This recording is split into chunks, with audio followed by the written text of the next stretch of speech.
ತನುವು ನಿನ್ನದು ಮನವು ನಿನ್ನದು, ತನುವು ನಿನ್ನದು ಮನವು ನಿನ್ನದು, ಎನ್ನ ಜೀವನ ಧನವು ನಿನ್ನದು.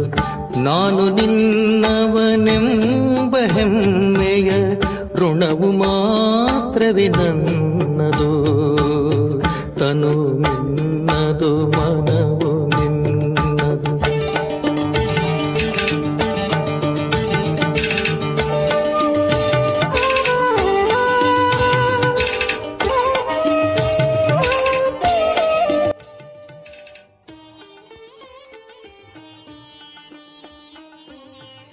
ಓಂ ಶಾಂತಿ. ಮುರುಳಿಯ ದಿನಾಂಕ 31/5/25. ಮುರುಳಿಯ ಸಾರ್: ಮಧುರ ಮಕ್ಕಳೇ, ಎಲ್ಲಿ ತನಕ ಬದುಕಿರ್ತೇವೆ ಅಲ್ಲಿ ತನಕ ಶಿಕ್ಷಣ ಓದಬೇಕು ಮತ್ತು ಓದಿಸಬೇಕು. ಖುಷಿ ಹಾಗೂ ಪದವಿಗೆ ಆಧಾರವಾಗಿದೆ ಶಿಕ್ಷಣ. ಪ್ರಶ್ನೆ ಆಗಿದೆ, ಸರ್ವಿಸಿನ ಸಫಲತೆಗೋಸ್ಕರ ಮುಖ್ಯ ಗುಣ ಯಾವುದು ಬೇಕಾಗಿದೆ? ಉತ್ತರ ಆಗಿದೆ, ಸಹನಶೀಲತೆ. ಪ್ರತಿಯೊಂದು ಮಾತಲ್ಲಿ ಸಹನಶೀಲರಾಗಿ ಪರಸ್ಪರರಲ್ಲಿ ಸಂಘಟಿತರಾಗಿ ಸರ್ವಿಸ್ ಮಾಡಿ. ಭಾಷಣ ಇತ್ಯಾದಿ ಕಾರ್ಯಕ್ರಮಗಳಲ್ಲಿ ಹೋಗಿ ಮನುಷ್ಯರನ್ನು ನಿದ್ರೆಯಿಂದ ಜಾಗೃತ ಮಾಡೋದಕ್ಕೆ ಅನೇಕ ಪ್ಲಾನ್ಸ್ ಅರ್ಥಾತ್ ಉಪಾಯಗಳನ್ನ ಮಾಡಿ.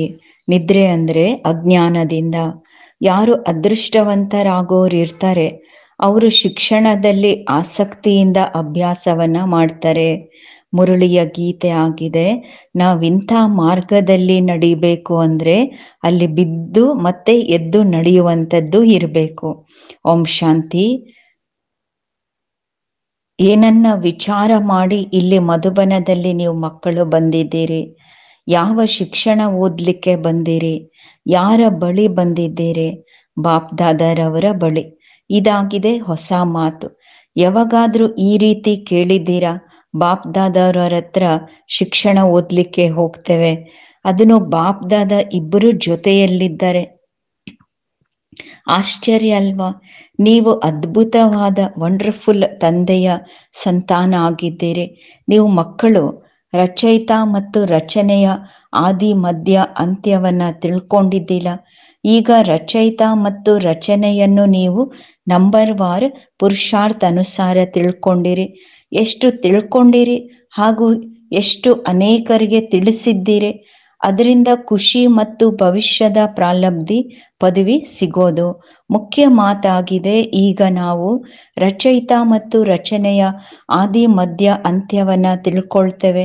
ಕೇವಲ ನಾವು ಬ್ರಾಹ್ಮಣಿಯರೇ ಇದನ್ನು ತಿಳ್ಕೊಂಡಿದ್ದೇವೆ. ಎಲ್ಲಿ ತನಕ ಬದುಕಿರ್ತೇವೆ ತಮಗೆ ನಿಶ್ಚಯ ಮಾಡ್ಕೊಳ್ಬೇಕು. ನಾವು BK ಬ್ರಹ್ಮಕುಮಾರ್ ಕುಮಾರಿ ಆಗಿದ್ದೇವೆ. ಶಿವ್ ಬಾಬೋರಿಂದ ಆಸ್ತಿ ಪಡಿತಿದ್ದೇವೆ.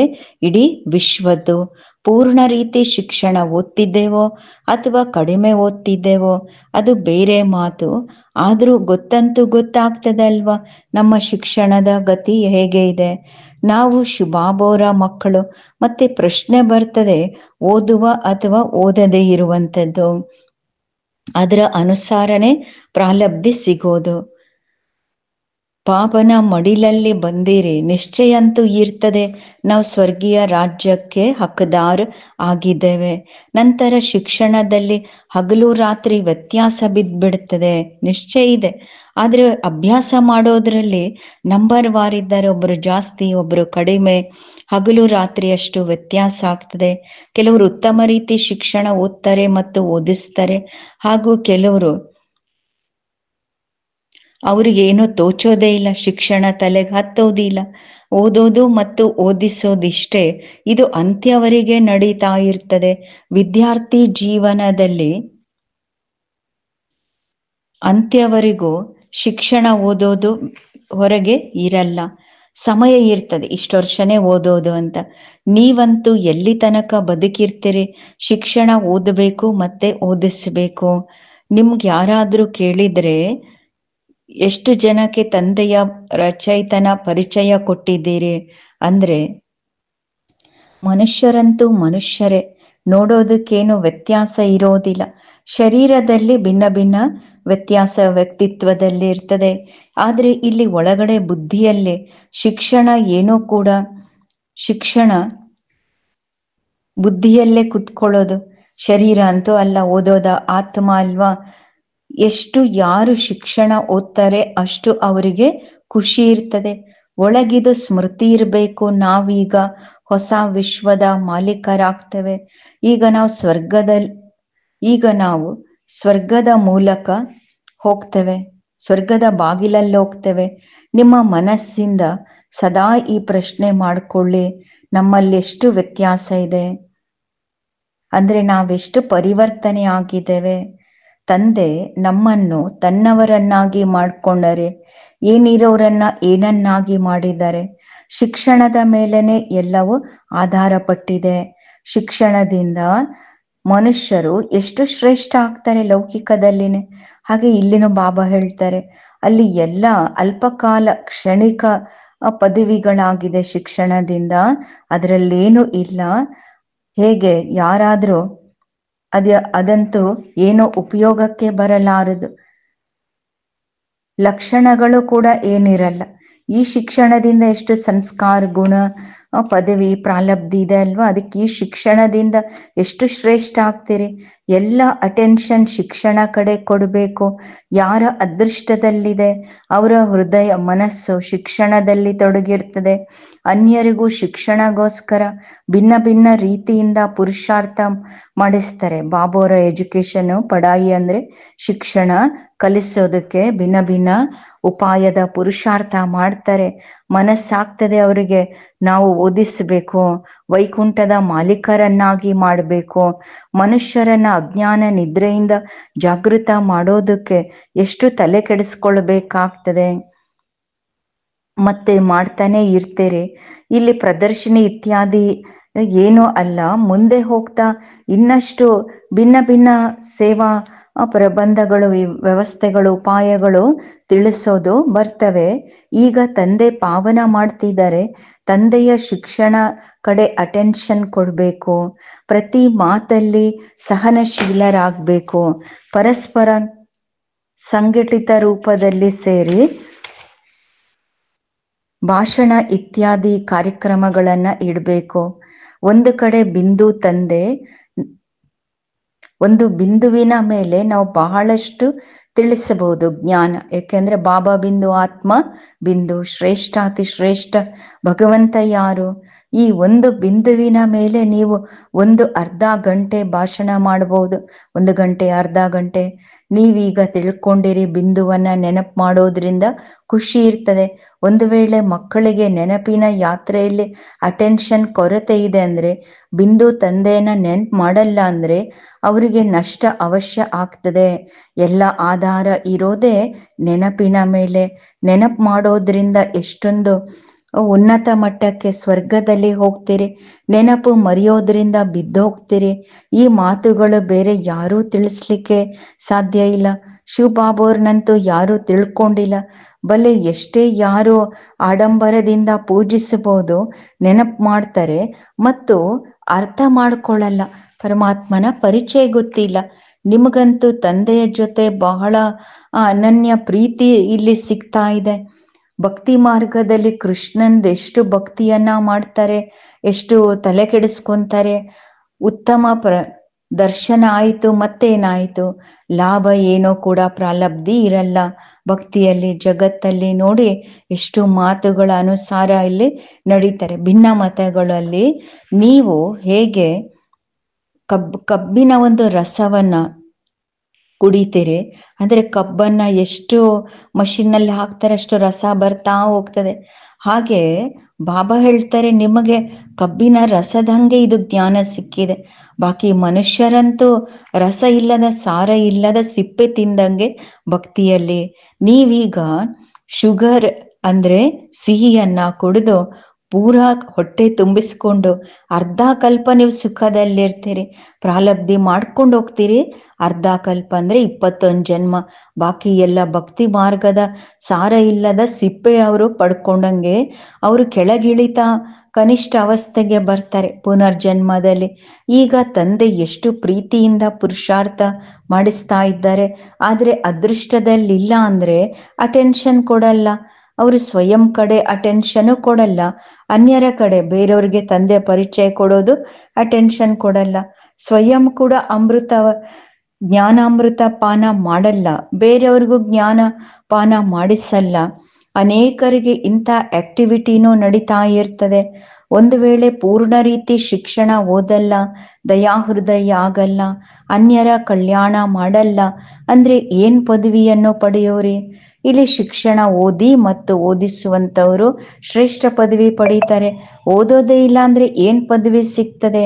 ಮುಂದೆ ಹೋಗಿ ರಿಸಲ್ಟ್ ಬಗ್ಗೆ ಗೊತ್ತಾಗ್ತದೆ, ಆಗ ಅರ್ಥ ಆಗ್ತದೆ, ಹೌದು ಬಾಬಾ ನಮ್ಗೆಷ್ಟು ವಾರ್ನಿಂಗ್ ಕೊಟ್ಟಿದ್ರು. ಇಲ್ಲಿ ಕುತ್ಕೊಂಡಿರ್ಬೋದು, ಆದ್ರೆ ಬುದ್ಧಿಯಲ್ಲಿ ಇರಬೇಕು. ಬೇಹದ್ದಿನ ತಂದೆಯ ಬಳಿ ನಾವಿಲ್ಲಿ ಕುತ್ಕೊಂಡಿದ್ದೇವೆ.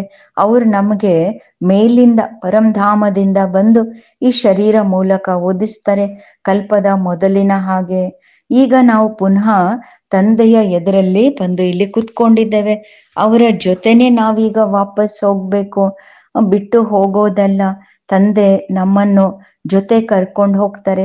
ಈ ಹಳೆಯ ಜಗತ್ತು ವಿನಾಶ ಆಗ್ತದೆ. ಇದೆಲ್ಲ ಮಾತು ಬೇರೆ ಯಾರಿಗೂ ಗೊತ್ತಿಲ್ಲ. ಮುಂದೆ ಹೋಗ್ತಾ ತಿಳ್ಕೊಂತೀರಿ, ಅವಶ್ಯ ಹಳೆಯ ಜಗತ್ತು ವಿನಾಶ ಆಗಲಿದೆ. ಸಿಗೋದಂತೂ ಏನೂ ಇಲ್ಲ ಹಳೆ ಜಗತ್ತಲ್ಲಿ. ಇದೆಲ್ಲ ಮಾತು ಬೇರೆ ಯಾರು ತಿಳ್ಕೊಳ್ಳಲ್ಲ. ಟೂ ಲೇಟ್ ಆಗೋಗ್ಬಿಡ್ತದೆ, ಅಂದ್ರೆ ಅತಿ ಅಂತ್ಯ ಸಮಯ ಬರ್ತದೆ. ಲೆಕ್ಕಾಚಾರ ಚುಕ್ತಾ ಮಾಡಿಕೊಂಡು ವಾಪಸ್ ಹೋಗ್ಬೇಕಾಗಿದೆ. ಇಲ್ಲಿ ಯಾರು ಎಷ್ಟು ಸೂಕ್ಷ್ಮ ಬುದ್ಧಿ ಮಕ್ಕಳಿದ್ದಾರೆ ಅವರಿಗೆ ಅರ್ಥ ಆಗೋದು, ಬಾಬಾ ಯಾರು ಸರ್ವಿಸ್ ಅಲ್ಲಿ ಉಪಸ್ಥಿತ ಇರ್ತಾರೆ ಅಂದ್ರೆ ಅವರು ತಂದೆ ತಾಯಿ ಮಮ್ಮ ಬಾಬಾನ ಅನುಕರಣೆ ಮಾಡ್ತಾರೆ. ಹೇಗೆ ತಂದೆ ಆತ್ಮಿಕ ಸೇವೆ ಮಾಡ್ತಾರೆ ಹಾಗೆ ನೀವು ಸಹ ಮಾಡಬೇಕು. ಎಷ್ಟೋ ಮಕ್ಕಳಿದ್ದಾರೆ, ಅವ್ರು ಇದೇ ಗುಂಗಲ್ಲಿರ್ತಾರೆ. ಅನ್ಯರಿಗೆ ಬಾಬನ ಮಹಿಮೆ ಹೇಗೆ ಹೇಳೋದು ಅಥವಾ ಆತರ ತಮ್ಮ ಸಮಾನ ಹೇಗೆ ಮಾಡೋದು. ಟೀಚರ್ ಸಿಕ್ಕಿದ್ದಾರೆ ಎಲ್ಲರಿಗೂ, ಇಲ್ಲಿ ಎಲ್ಲರೂ ಬರ್ತಾರೆ. ಇಲ್ಲಿ ಬಹಳ ದೊಡ್ಡ ಟೀಚರ್ ಕುತ್ಕೊಂಡಾರೆ. ತಂದೆಯನ್ನು ನೆನಪು ಮಾಡಲ್ಲ ಅಂದ್ರೆ ಸುಧಾರಣೆ ಹೇಗಾಗ್ತೀರಿ? ಜ್ಞಾನ ಸಹಜ ಇದೆ, 84 ಜನ್ಮಗಳ ಚಕ್ರ ಎಷ್ಟು ಸಹಜ ಇದೆ. ಆದ್ರೆ ಇಷ್ಟು ಹೇಳಲಿಕ್ಕೆ, ಇಷ್ಟು ಜ್ಞಾನ ತಿಳ್ಕೊಳಕ್ಕೆ, ತಲೆ ಕೂಡ್ಸಕ್ಕೆ ಎಷ್ಟು ತಲೆ ಕೆಡಿಸ್ಕೋಬೇಕು.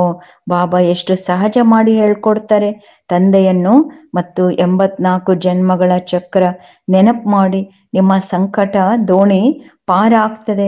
ಈ ಮೆಸೇಜ್ ಎಲ್ಲರಿಗೂ ಕೊಡಬೇಕು. ನಿಮ್ಮ ಮನಸ್ಸಿಗೆ ಕೇಳ್ಕೊಳ್ಳಿ, ಎಲ್ಲಿ ತನಕ ಮೆಸೇಜ್ ಕೊಡ್ತಿದ್ದೇನೆ, ಎಷ್ಟು ಅನೇಕರನ್ನ ಜಾಗೃತ ಮಾಡಿದ್ದೇನೆ, ಎಷ್ಟು ಬಹುಮಾನ ಸಿಗ್ತದೆ ನನಗೆ ಬಾಬನಿಂದ. ಒಂದು ವೇಳೆ ಜಾಗೃತ ಮಾಡಲ್ಲ ಅಂದ್ರೆ ಅವಶ್ಯ ಎಲ್ಲೋ ನಾವೇ ಮಲಗಿದ್ದೇವೆ ಅಂದ್ರೆ ಮತ್ತೆ ನಾನು ಅಷ್ಟು ಶ್ರೇಷ್ಠ ಪದವಿನೂ ಪಡೀಲಿಕ್ಕಾಗಲ್ಲ. ಬಾಬಾ ದಿನ ಹೇಳ್ತಾರೆ, ರಾತ್ರಿ ನಿಮ್ಮ ಇಡೀ ದಿನದ ಲೆಕ್ಕಪತ್ರ ಕರ್ಮದ್ದು ತೆಗೀರಿ, ಸರ್ವಿಸಲ್ಲೂ ಇರಬೇಕು. ಮುಖ್ಯ ಮಾತು ತಂದೆ ಪರಿಚಯ ಕೊಡೋದು. ತಂದೆ ಭಾರತವನ್ನ ಸ್ವರ್ಗವನ್ನಾಗಿ ಮಾಡಿದ್ರು, ಈಗ ನರಕ ಆಗಿದೆ, ಪುನಃ ಸ್ವರ್ಗ ಆಗುವುದು. ಸೃಷ್ಟಿ ಚಕ್ರ ಪುನರಾವರ್ತನೆ ಆಗ್ತದೆ. ತಮೋ ಪ್ರಧಾನರಿಂದ ಸತೋ ಪ್ರಧಾನರಾಗ್ತಾರೆ. ತಂದೆಯನ್ನು ನೆನಪು ಮಾಡಿ ವಿಕಾರಗಳನ್ನು ತೆಗಿತಾ ಹೋಗಿ. ಸತ್ಯುಗದಲ್ಲಿ ಬಹಳ ಕಡಿಮೆ ಸಂಖ್ಯೆಯಲ್ಲಿರ್ತಾರೆ. ನಂತರ ರಾವಣ ರಾಜ್ಯದಲ್ಲಿ ಎಷ್ಟು ವೃದ್ಧಿಯಾಗ್ತದೆ. ಸತ್ಯುಗದಲ್ಲಿ 9 ಲಕ್ಷ, ಮತ್ತೆ ನಿಧಾನ ವೃದ್ಧಿಯಾಗ್ತದೆ. ಯಾರು ಮೊದಲು ಪಾವನ ಇದ್ರೋ ಅವರೇ ಪತೀತರಾಗ್ತಾರೆ. ಸತ್ಯುಗದಲ್ಲಿ ದೇವತೆಗಳ ಪವಿತ್ರ ಪ್ರವೃತ್ತಿ ಮಾರ್ಗ ಇತ್ತು, ಅವರೇ ಮತ್ತೆ ಅಪವಿತ್ರ ಪ್ರವೃತ್ತಿ ಮಾರ್ಗದವರಾಗ್ತಾರೆ. ಡ್ರಾಮಾ ಅನುಸಾರ ಈ ಸೃಷ್ಟಿ ಚಕ್ರ ಪುನರಾವರ್ತನೆ ಆಗ್ತದೆ. ಈಗ ಪುನಃ ನೀವು ಪವಿತ್ರ ಪ್ರವೃತ್ತಿ ಮಾರ್ಗದವರು ಆಗ್ತಾ ಇದ್ದೀರಿ. ತಂದೆ ಬಂದು ಪವಿತ್ರ ಮಾಡ್ತಾರೆ, ಹೇಳ್ತಾರೆ ನನ್ನ ನೆನಪು ಮಾಡಿದ್ರೆ ವಿಕರ್ಮ ವಿನಾಶ ಆಗುವುದು. ನೀವು ಅರ್ಧ ಕಲ್ಪ ಪವಿತ್ರ ಇದ್ರೆ ನಂತರ ರಾವಣ ರಾಜ್ಯದಲ್ಲಿ ನೀವು ಪತೀತರಾದ್ರೆ. ಈಗ ನೀವು ಅರ್ಥ ಮಾಡ್ಕೊಂಡಿರಿ ನಾವೆಷ್ಟು ನಯಾ ಪೈಸೆ ವರ್ತ್ ನಾಟ್ ಎ ಪೆನಿ ಅಂದ್ರೆ ನಯಾ ಪೈಸೆ ಬೆಲೆ ಇಲ್ಲದವರು ಆಗಿದ್ವಿ. ಎಷ್ಟು ಬೆಲೆ ಉಳ್ಳವರು ಇದ್ವಿ, ಈಗ ಬೆಲೆ ಇಲ್ಲದವ್ರು ಆದ್ವಿ. ಮತ್ತೆ ಬಾಬಾ ಮಾಡ್ತಿದ್ದಾರೆ. ಈಗ ಎಷ್ಟು ಜ್ಞಾನ ಸಿಕ್ಕಿದೆ, ಇದರಿಂದ ಏನಿರೋರು ಏನಾಗ್ತವೆ, ಬಾಕಿ ಇಷ್ಟೆಲ್ಲ ಧರ್ಮಗಳೇನಿದೆ ಅದೆಲ್ಲ ವಿನಾಶ ಆಗ್ತದೆ. ಎಲ್ಲರೂ ಸತ್ತು ಹೋಗ್ತಾರೆ, ಶರೀರ ಬಿಡ್ತಾರೆ. ಹೇಗೆ ಅಂದ್ರೆ ಹೇಗೆ ಪ್ರಾಣಿಗಳು ಸತ್ತು ಹೋಗ್ತವಲ್ವಾ, ಹಾಗೆ ಹಿಮ ಬೀಳ್ತದೆ, ಎಷ್ಟು ಪ್ರಾಣಿ ಪಕ್ಷಿ ಇತ್ಯಾದಿ ಸತ್ತು ಹೋಗ್ತವೆ, ಪ್ರಾಕೃತಿಕ ವಿಕೋಪಗಳು ಬರ್ತವೆ. ಇದೆಲ್ಲನೂ ವಿನಾಶ ಆಗೋದೆ ಕಲಿಯುಗದ್ದು. ಇಲ್ಲಿ ಎಲ್ಲರೂ ಸತ್ತ ಸಮಾನನೇ. ಕಣ್ಣುಗಳಿಂದ ನೀವು ಏನೆಲ್ಲ ನೋಡ್ತೀರಿ ಅದು ಯಾವುದು ಶಾಶ್ವತ ಇರಲ್ಲ. ಹೊಸ ಜಗತ್ತಲ್ಲಿ ಕೆಲವರು ಮಾತ್ರ ಇರ್ತಾರೆ. ಈ ಜ್ಞಾನ ನಿಮ್ ಬುದ್ಧಿಯಲ್ಲಿದೆ. ಜ್ಞಾನ ಸಾಗರ ತಂದೆ ನಿಮ್ಗಿಲ್ಲಿ ಜ್ಞಾನದ ಆಸ್ತಿ ಕೊಡ್ತಿದ್ದಾರೆ. ಈಗ ನೀವು ತಿಳ್ಕೊಂಡಿರಿ, ಇಡೀ ಜಗತ್ತಲ್ಲಿ ಕಸನೇ ಕಸ ಇದೆ, ಕೊಳಕಿದೆ. ನಾವು ಈ ಕಸದಲ್ಲಿ ಬಿದ್ದಿದ್ವಿ. ಬಾಬಾ ಕಸ ಕೊಳಕಿನಿಂದ ತೆಗೆದು ಈಗೆಷ್ಟು ಹೂಗಳನ್ನಾಗಿ ಶುದ್ಧ ಪಾವನ ಮಾಡ್ತಿದ್ದಾರೆ. ನಾವು ಈ ಹಳೆ ಶರೀರ ಬಿಟ್ಟು ಹೋಗ್ತೇವೆ, ಆತ್ಮ ಯಾವಾಗ ಪವಿತ್ರ ಆಗ್ತದೆ. ಬಾಬಾ ಎಲ್ಲರಿಗೂ ಒಂದೇ ಸಮಾನ ಶಿಕ್ಷಣ ಓದಿಸ್ತಾರೆ. ಆದ್ರೆ ಎಷ್ಟೋ ಮಕ್ಕಳ ಬುದ್ಧಿಯಲ್ಲಿ ಈ ಜ್ಞಾನ ಕುತ್ಕೊಳ್ಳಲ್ಲ. ಜಡ ವಸ್ತು ತರ ಅವರು ಸ್ಪಂದನೆ ಇಲ್ದಂಗೆ ಇರ್ತಾರೆ, ಏನೋ ಅರ್ಥ ಆಗಲ್ಲ. ಇದೆಲ್ಲ ಡ್ರಾಮಾದಲ್ಲಿ ಫಿಕ್ಸ್. ತಂದೆ ಹೇಳ್ತಾರೆ, ಯಾರ ಅದೃಷ್ಟದಲ್ಲಿ ಇಲ್ಲ ಅಂದ್ರೆ ನಾನೇನ್ ಮಾಡ್ಲಿಕ್ಕಾಗ್ತದೆ. ಒಂದಂತೂ ಎಲ್ಲರಿಗೂ ಒಂದೇ ಸಮಾನ ಶಿಕ್ಷಣ ಓದಿಸ್ತಾನೆ. ಆದ್ರೆ ಓದೋರಲ್ಲಿ ಏನಾಗ್ತದೆ ವ್ಯತ್ಯಾಸ. ನಂಬರ್ ವಾರ್ ಕೆಲವರು ಉತ್ತಮ ರೀತಿ ಓದ್ತಾರೆ, ಅನ್ಯರಿಗೆ ಓದಿಸ್ತಾರೆ. ಬೇರೆಯವರ ಜೀವನ ವಜ್ರ ಸಮಾನ ಮಾಡ್ತಾರೆ. ಕೆಲವರಂತೂ ಮಾಡಲ್ಲ. ಉಲ್ಟಾ ಅಹಂಕಾರ ಎಷ್ಟೊಂದಿರ್ತದೆ. ಹೇಗೆ ವಿಜ್ಞಾನದವರು ಮೈಂಡಿನ ಎಷ್ಟು ಗಮಂಡ ಇರ್ತದೆ, ಅವ್ರ ಬುದ್ಧಿವಂತಿಕೆದು. ದೂರ ದೂರ ಆಕಾಶ ಎತ್ತರಕ್ಕೆ, ಸಮುದ್ರ ಆಳಕ್ಕೆ ಹೋಗ್ಲಿಕ್ಕೆ ಬಯಸ್ತಾರೆ. ತಂದೆ ಹೇಳ್ತಾರೆ ಇದರಿಂದ ಏನೂ ಲಾಭ ಇಲ್ಲ. ಅನ್ಯಾಯವಾಗಿ ಅಂದ್ರೆ ಖಾಲಿ ಅವರ ವಿಜ್ಞಾನ ಗಮಂಡಿನಿಂದ ತಮ್ಮ ತಲೆ ಕೆಡಿಸ್ಕೊಂತಾರೆ. ದೊಡ್ಡ ದೊಡ್ಡ ಸ್ಯಾಲ್ರಿ, ಅವರಿಗೆ ಪಗಾರನೂ ಸಿಗ್ತದೆ, ಎಲ್ಲ ವೇಸ್ಟ್ ಮಾಡ್ತಾ ಇರ್ತಾರೆ. ಈ ತರ ಎಲ್ಲ ಅಂದ್ರೆ ವಿಜ್ಞಾನಿಗಳಿಗೆ ಸರ್ಕಾರದಿಂದ ಬಹಳ ದೊಡ್ಡ ಮೊತ್ತದ ಒಂದು ಪಗಾರ ಸಿಗ್ತದೆ. ಈ ತರ ಎಲ್ಲ ಬಾಬಾ ಹೇಳ್ತಾರೆ ಬಂಗಾರದ ದ್ವಾರಿಕಾ ಒಂದು ಸಮುದ್ರದಲ್ಲಿ ಹೋಗಿದೆ ಅಂತೆಲ್ಲ. ಇದೆಲ್ಲ ಡ್ರಾಮಾ, ಸೃಷ್ಟಿ ಚಕ್ರ ಆಗಿದೆ. ಅದು ಇತ್ತು ಮತ್ತೆ ನಿರ್ಮಾಣ ಆಗೋದು, ಪುನರಾವರ್ತನೆ ಆಗ್ತದೆ. ಮತ್ತೆ ನಾವು ಸಮಯಾನುಸಾರ ನಮ್ಮ ಮಹಲ್ ಅವಶ್ಯ ಮಾಡ್ಕೊಳ್ತೇವೆ ಹೊಸ ಜಗತ್ತಲ್ಲಿ. ಯಾವುದೇ ಕೆಲವೊಬ್ರು ಆಶ್ಚರ್ಯ ಪಡ್ತಾರೆ, ಏನು ಈ ರೀತಿ ಮನೆಗಳು ಕೂಡ ಆಗ್ತವ? ಅವಶ್ಯ ತಂದೆ ತೋರಿಸ್ತಾರೆ, ಸಾಕ್ಷಾತ್ಕಾರ ಆಗ್ತದಲ್ವಾ. ನೀವು ಮತ್ತೆ ಇಂಥ ಬಂಗಾರದ ಮಹಲ್ ಮಾಡ್ಕೊಳ್ತೀರಿ, ಅಲ್ಲಿ ಬಂಗಾರ ಬಹಳಷ್ಟು ಇರ್ತದೆ. ಇದುವರೆಗೂ ಕೆಲವೊಂದು ಕಡೆ ಬಂಗಾರದ, ಬಾಬಾ ಹೇಳ್ತಾರೆ ಇದುವರೆಗೂ ಕೂಡ ಕೆಲವೊಂದು ಕಡೆ ಬಂಗಾರದ ಬೆಟ್ಟಗಳಿದೆ. ಆದ್ರೆ ಅಂದ್ರೆ ಬಂಗಾರದ ಗಣಿಗಳೆಲ್ಲ ಇದ್ದಾವಲ್ವಾ, ಕೆಲವೊಂದು ದೇಶದಲ್ಲಿ ಎಷ್ಟೆಷ್ಟು ಇರ್ತದೆ. ಆದ್ರೆ ಬಾಬಾ ಹೇಳ್ತಾರೆ ಬಂಗಾರ ತೆಗಿಲಿಕ್ಕಾಗಲ್ಲ, ಇದೇ ಗುಪ್ತ. ಆದ್ರೆ ಅಷ್ಟು ತೆಗಿಲಿಕ್ಕಾಗಲ್ಲ. ಹೊಸ ಜಗತ್ತಲ್ಲಿ ಬಂಗಾರ ಅಪಾರ ಗಣಿಗಳಿರ್ತದೆ. ಇಲ್ಲಿರೋದೆಲ್ಲ ಕಥಂ ವಿನಾಶ ಆಗ್ತದೆ. ಈಗ ವಜ್ರದ ಬೆಲೆನು ನೋಡಿ ಎಷ್ಟಿದೆ. ಇವತ್ತು ಇಷ್ಟು ಬೆಲೆ, ನಾಳೆ ಒಂದಿಷ್ಟು. ಬಾಬಾ ಹೇಳ್ತಾರೆ ನಾಳೆ ಕಲ್ಲುಗಳ ಸಮಾನ ಆಗೋಗ್ತದೆ. ಅಂದ್ರೆ ಅಷ್ಟು ಸಸ್ತಾ ಬರ್ತದೆ ಸತ್ಯುಗದಲ್ಲಿ. ತಂದೆ ನೀವು ಮಕ್ಕಳಿಗೆ ಬಹಳ ಅದ್ಭುತ ಮಾತುಗಳು ಹೇಳ್ತಾರೆ, ವಂಡರ್ಫುಲ್. ಮತ್ತೆ ಸಾಕ್ಷಾತ್ಕಾರನೂ ಮಾಡಿಸ್ತಾರೆ. ನೀವು ಮಕ್ಕಳ ಬುದ್ಧಿಯಲ್ಲಿ ಈಗ ಇದೇ ಇರಬೇಕು. ನಾವು ಆತ್ಮಗಳು, ನಮ್ಮ ಮನೆ 5,000 ವರ್ಷಗಳಾಗಿದೆ ಬಿಟ್ಟು ಮತ್ತೆ ಮುಕ್ತಿಧಾಮ ಅಂತ ಅದಕ್ಕೆ ಹೇಳೋದು. ಭಕ್ತಿ ಮಾರ್ಗದಲ್ಲಿ ಮುಕ್ತಿಗೋಸ್ಕರ ಎಷ್ಟು ತಲೆ ಕೆಡಿಸ್ಕೊಂತಾರೆ. ಆದ್ರೆ ಈಗ ನಿಮ್ಗೆ ಅರ್ಥ ಆಗಿದೆ, ತಂದೆ ವಿನಃ ಯಾರು ಮುಕ್ತಿ ಕೊಡಕ್ಕೆ ಸಾಧ್ಯ ಇಲ್ಲ, ಜೊತೆ ಕರ್ಕೊಂಡು ಹೋಗ್ಲಿಕ್ಕೂ ಸಾಧ್ಯ ಇಲ್ಲ. ಈಗ ಮಕ್ಕಳ ಬುದ್ಧಿಯಲ್ಲಿದೆ, ಹೊಸ ಜಗತ್ತು ಇದೆ, ಅದು ಗೊತ್ತಿದೆ. ಇದು ಮತ್ತೆ ಈ ಹೊಸ ಜಗತ್ತು ರಿಪೀಟ್ ಆಗ್ತದೆ. ನಿಮ್ ವಿನಃ ಇದೆಲ್ಲ ಮಾತು ಯಾರು ಅರ್ಥ ಮಾಡ್ಕೊಳಕ್ಕಾಗಲ್ಲ. ಕೇವಲ ತಂದೆಯನ್ನು ಇಲ್ಲಿ ನೆನಪು ಮಾಡಬೇಕು. ಎಲ್ಲಾರ್ಗೂ ಇದು ಹೇಳ್ತಾ ಹೋಗಿ. ತಂದೆ ನೆನಪು ಮಾಡಿದ್ರೆ ವಿಕರ್ಮ ವಿನಾಶ ಆಗ್ತದೆ. ತಂದೆ ನಿಮ್ಮನ್ನು ಸ್ವರ್ಗದ ಮಾಲೀಕರನ್ನಾಗಿ ಮಾಡಿದ್ರಲ್ವಾ. ನೀವು ನನ್ನ ಅರ್ಥಾತ್ ಶಿವ ಜಯಂತಿಯನ್ನು ಆಚರಿಸ್ತೀರಿ. ಎಷ್ಟು ವರ್ಷಗಳಾಯ್ತು? 5000 ವರ್ಷಗಳ ಮಾತು. ನೀವು ಸ್ವರ್ಗವಾಸಿ ಆಗಿದ್ರೆ ಪುನಃ 84 ಚಕ್ರ ಜನ್ಮಗಳ ಚಕ್ರ ಸುತ್ತಿದ್ರೆ, ಇದೆಲ್ಲ ಡ್ರಾಮಾ ಈ ತರ ಮಾಡಲ್ಪಟ್ಟಿದೆ. ಈ ಸೃಷ್ಟಿ ಚಕ್ರ ಬಗ್ಗೆ ಜ್ಞಾನ ನಾನು ಬಂದು ತಿಳಿಸ್ಕೊಡ್ತೇನೆ ಅಂತಾರೆ ಬಾಬಾ. ಈಗ ಮಕ್ಕಳಿಗೆ ಸ್ಮೃತಿ ಬಂದಿದೆ, ಬಹಳ ಉತ್ತಮ ರೀತಿಯಿಂದ ಅರ್ಥ ಮಾಡ್ಕೊಂಡಿರಿ. ನಾವು ಅತ್ಯಂತ ಶ್ರೇಷ್ಠ ಪಾತ್ರಧಾರಿ ಆಗಿದ್ದೇವೆ.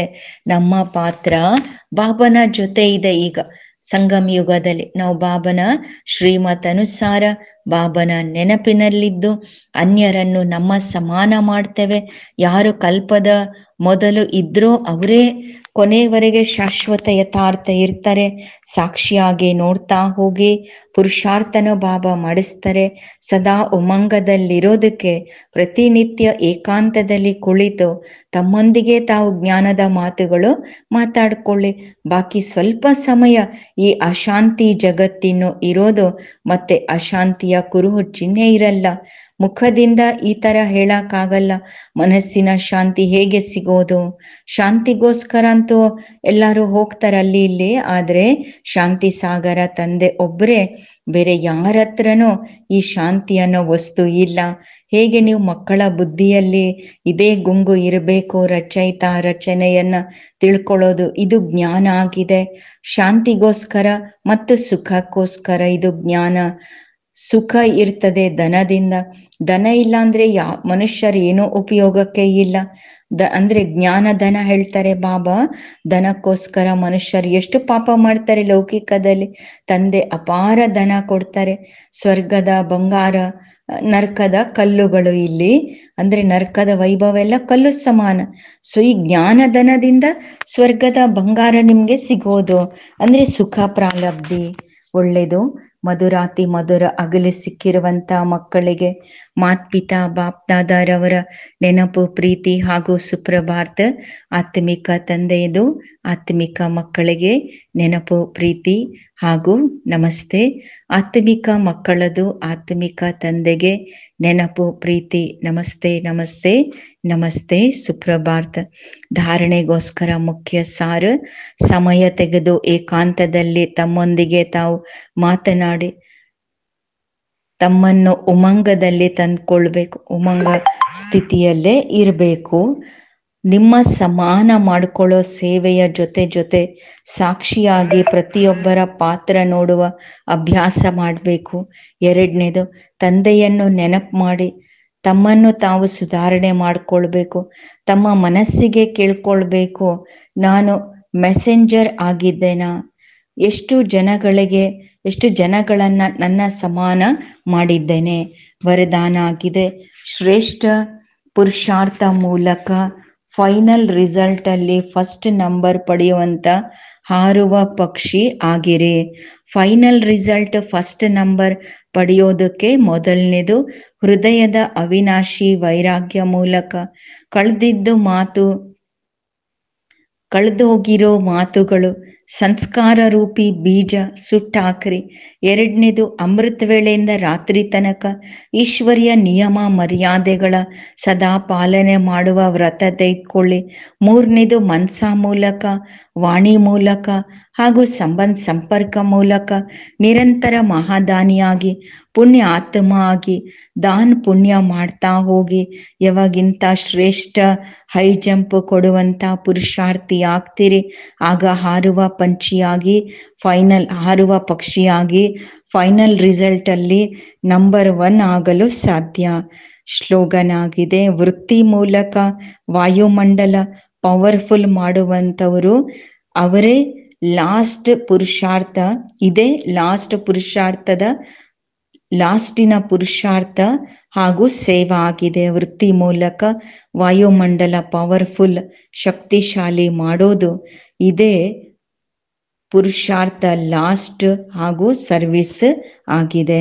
ಅವ್ಯಕ್ತ ಸೂಚನೆ, ಆತ್ಮಿಕ ರಾಯಲ್ಟಿ, ಪವಿತ್ರತೆಯ ಪರ್ಸನಾಲಿಟಿ ಧಾರಣೆ ಮಾಡ್ಕೊಳ್ಳಿ. ವಿಶೇಷ ಆತ್ಮಗಳು ಹಾಗೂ